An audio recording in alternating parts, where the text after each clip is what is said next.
Ready to jump into the world of Bitcoin using your debit card on Cash App? Let's get you set up in under 2 minutes. First things first, if you don't have Cash App, download it and create an account. Once logged in, you'll need to verify your identity to access Bitcoin. This usually involves submitting your name, date of birth, and potentially the last 4 digits of your social security number. Navigate to your profile by tapping the profile icon in the top right corner. Scroll down and tap Personal Information here.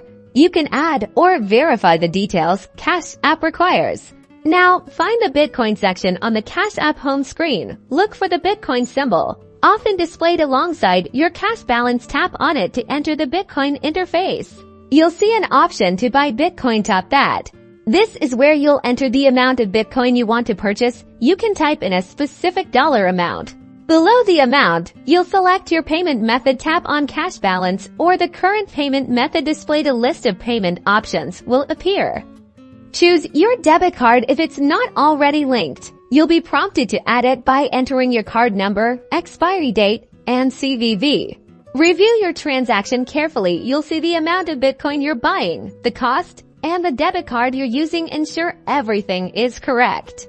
Once you're satisfied, tap Confirm. You might need to enter your Cash App PIN or use Touch ID, Face ID for final authorization. And just like that, you've bought Bitcoin on Cash App using your debit card. Your newly purchased Bitcoin will appear in your Cash App Bitcoin wallet. Welcome to crypto.